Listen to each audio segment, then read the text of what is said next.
That old tattoo looks like nothing special. A group sitting at the center table of the restaurant chuckled softly, glancing toward the old man sitting alone in the corner. The elderly man was thin with snow-white hair, wearing a worn-out jacket, his left arm revealing a faded tattoo. He said nothing, just holding his glass of water. But minutes later, a young Navy SEAL walked in. And when his eyes stopped on that tattoo, the entire room suddenly fell silent. "And you, would you stand up or turn away like everyone else?" Sunday morning, the New Holland Central restaurant was packed with people. It was discount day for veterans. In a corner table, an elderly man in his 80s, thin with a metal prosthetic leg, sat quietly with a small tray of food and a glass of water.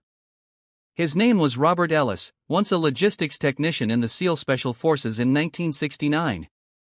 He wore no uniform, no badges, just a faded brown jacket and an old tattoo on his left wrist. A dagger crossed through an anchor. Four middle-aged men at the nearby table glanced over while eating. "I bet he just drew that himself. That tattoo looks ancient. What kind of soldier doesn't have a veteran's card?" A server approached, bowing her head gently. "I'm sorry. Someone complained that you're making others uncomfortable. Could you please sit in the outdoor area, sir?" Robert remained silent, just nodding slightly. He picked up his tray and stood, struggling toward the door. Right hand holding the tray, left hand gripping his cane, limping as he walked. A child in line asked his father, "Dad, why does that man walk so strangely?" The father pulled his child closer, whispering, "Just a homeless person. Don't pay attention." As Mr. Ellis passed the table with the group of men, one deliberately spoke loud enough. "If he's really a SEAL, then I must be a general." The entire table burst into laughter. Robert didn't react. Only a single tear fell from his chin to the tile floor. No one stopped him. No one asked. The manager watched from behind the counter, hesitating, but then turned away to help another customer. Robert's shoulders slumped slightly as he pushed the door with his shoulder, struggling to balance his tray, his cane, and his dignity all at once. The sunlight outside was harsh, making him squint as he looked for an empty table in the outdoor seating area, which was nearly empty despite the pleasant weather. Perhaps that was why they wanted him there, out of sight, where his presence wouldn't disturb the other patrons. Each step was a small battle. The prosthetic leg that had served him for decades creaked slightly, needing maintenance he couldn't afford. His pension barely covered his rent and medications. A waitress watched through the window, her young face troubled. She had only been working at the restaurant for 2 weeks. But something about the way the old man carried himself, despite the humiliation, struck her. There was a dignity there, buried beneath years of neglect and dismissal. Robert found a small table near the edge of the patio, carefully setting down his tray before lowering himself into the metal chair. The food was already getting cold. Eggs and toast, a simple Veterans Day special that he had saved up to enjoy. He looked back through the window at the bustling restaurant. Inside, people laughed and talked, sharing stories and meals. Out here, it was just him and the occasional car passing by. This was not new to him. This separation, this invisible wall between him and others who couldn't see beyond his appearance. I apologize for getting emotional as I write this. A man who once protected our freedom, now facing such injustice. Robert Ellis had served as military personnel in SEAL Team Bravo, responsible for technical support and supplies during deep territory missions. He lost a leg during a logistics coordination mission when he hit a landmine at the Laosian border in 1971. The day he returned home, there was no welcoming ceremony, no public medals. Many of his missions remained classified as top secret. He lived quietly, opening a small auto repair shop in Colorado, living by the work of his remaining hands. For 30 years, he consistently helped young people, teaching them trades, fixing cars for free for poor neighbors, but never speaking about his military past. He carried only his small tattoo and a yellowed letter, a handwritten note from his former commander that read, "Thank you to the most silent soldier I have ever commanded." Each year, he visited a different restaurant to have a meal on Veterans Day. Not for the discount, but to honor the memory of a friend who fell with him during that mine explosion. Yet every year he was misunderstood, driven away like an old beggar.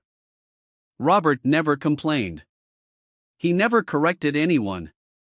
The soft-spoken mechanic simply moved on, carrying the weight of memories that few would ever understand. His neighbors knew him only as Old Rob with a good heart. The man who fixed their children's bicycles for free and never missed saying good morning. What they didn't know was that the limp in his step came from saving 3 men during an extraction gone wrong, or that the scars on his hands were from pulling wounded soldiers from burning vehicles. The restaurant he chose today was special. It was where his fallen friend had promised they would eat when they returned home. A promise made the night before their final mission together. Back in 1971, Robert and his team had been tasked with establishing a supply route for field operatives deep in hostile territory. The mission was classified but essential for providing medical supplies and ammunition to forward teams. James Harrington, Robert's closest friend in the unit, had carried a photograph of this very restaurant in his pocket. "Best burgers in New Holland," he would say, "when we get home, I'm buying the first round." They were just 8 miles from extraction when they hit the minefield. Robert was navigating using hand-drawn maps and his exceptional memory for terrain. James was point man. The explosion threw Robert 30 feet when he regained consciousness. The medic was already working on what remained of his leg. Through the haze of pain, he saw the body bag being zipped over James's face. 4 other men were wounded that day, but they all came home alive because Robert, despite his injury, had remembered the extraction coordinates and guided the medevac helicopter to their location through heavy radio interference. His technical skills, the ones that some dismissed as not real combat, saved 5 lives that day. But he couldn't save James. So each year on the anniversary, Robert found a restaurant. Sometimes he could afford a burger, sometimes just coffee. But he would sit and remember and honor a promise that only he was left to keep.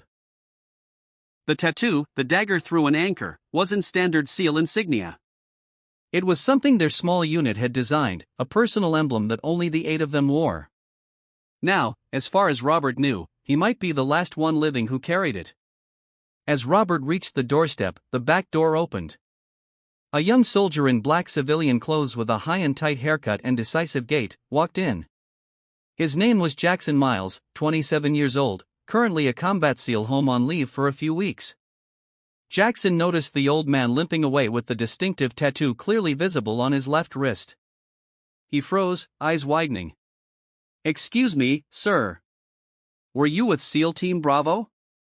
Robert startled slightly, looking up. "Long time ago, but yes, I was part of it." Jackson stood at attention, giving a proper military salute in the middle of the buzzing restaurant. "Sir, you're the one they tell us about at training camp. You're Ellis G7, aren't you?" Mr. Ellis was too choked up to speak. Jackson turned toward the service counter. "This restaurant has no right to ask him to leave. If anyone feels uncomfortable in the presence of a living legend, perhaps they should step outside for some air." The group at the nearby table flushed red with embarrassment. One quickly stood up and left. An elderly woman nearby slowly rose to her feet, applauding. Then an entire row of other patrons stood as well. Robert said nothing, but he gently squeezed Jackson's hand. "Thank you, son. Just one person recognizing, that's enough." Jackson wasn't finished. He walked to the center of the restaurant and spoke clearly. "This man before you coordinated the extraction of 17 wounded soldiers during Operation Swift Kiwant. The tattoo he wears was earned in blood, not bought in a shop.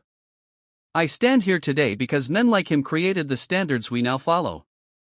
The restaurant fell completely silent. Coffee cups paused midway to lips. Forks stopped halfway to mouths. All eyes were fixed on the young SEAL and the old man by the door. "In training," Jackson continued, "they teach us about the shadow teams, the men who made impossible missions possible. Robert Ellis designed extraction protocols that we still use today. His supply route planning saved more lives than most frontline medics." The manager approached, visibly shaken. "Sir, there's been a misunderstanding. Your meal today is on the house, and we would be honored if you would accept our invitation to return whenever you wish." Robert smiled slightly and shook his head. No need for special treatment. I just came to remember a friend. Jackson asked softly, "May I join you, sir?" "I'd be honored to hear about your friend." Robert nodded, and they moved to a quiet table in the corner. Not the outside seating, but the best table in the house. From across the room, the four men who had laughed earlier watched in silence. One by one, they stood and quietly left the restaurant, leaving their meals half finished. The waitress who had watched through the window approached the table with fresh coffee. "I'm so sorry about earlier," she said, her voice trembling slightly. "My grandfather was in Vietnam, too. He never talked about it." Robert looked up at her, seeing something familiar in her eyes. "What was his name?" he asked gently. "James Harrington," she replied. "I never met him. He died before I was born." Robert's hand shook as he reached for his wallet, pulling out a worn photograph. "Your grandfather," he said softly, "promised to buy me a burger here someday." A week later, the town newspaper featured a small article. "The Old Soldier and the Salute That Silenced an Entire Restaurant." The photograph capturing the moment Jackson saluted Mr. Robert spread across social media, attracting millions of shares. The community began visiting that restaurant to ask about Mr. Ellis. Many were surprised to learn he lived just 3 blocks away. A group of school children sent handwritten letters to his home saying they wanted to hear him tell stories about those who had sacrificed. Jackson returned to his base, but every month sent a handwritten letter to Robert. The following spring, the town organized a ceremony honoring 12 silent veterans, with Robert being the first invited to speak. He only said, "I don't represent anyone. I'm just someone who tried to do the right thing and lived quietly." In the audience, Jackson stood in the middle row, silent, hand placed over his heart. What began as a simple moment of recognition transformed the town. Robert's auto shop became a gathering place where veterans could find not just free repairs, but understanding without words. When local schools needed a speaker for Memorial Day, Robert would arrive quietly, never talking about himself, but about the meaning of service and the importance of remembering those who never return. The tattoo that once drew mockery became a symbol recognized throughout the community, replicated on a small plaque outside the town hall with the words, "Honor the Quiet Ones." Jackson's naval career flourished, but he never forgot his connection to Robert. During training sessions with new recruits, he would share the story of the old logistics officer who had created supply routes that saved countless lives. On Robert's 85th birthday, a surprise awaited at his door. Jackson, now an instructor, stood alongside 7 young SEALs who had traveled to meet the man behind the stories they'd heard. Most surprising of all was Sarah Harrington, the waitress from that day, who had brought her family to meet the man who had served alongside her grandfather. "He would have been proud to know his granddaughter met you," Robert told her, his voice steady despite the emotion in his eyes. The town renamed the street where Robert's shop stood to Silent Service Way. Not just for him, but for all those whose contributions happened behind the scenes beyond the spotlight. When Robert passed away 3 years later, his funeral was attended by hundreds, many wearing small pins depicting a dagger through an anchor.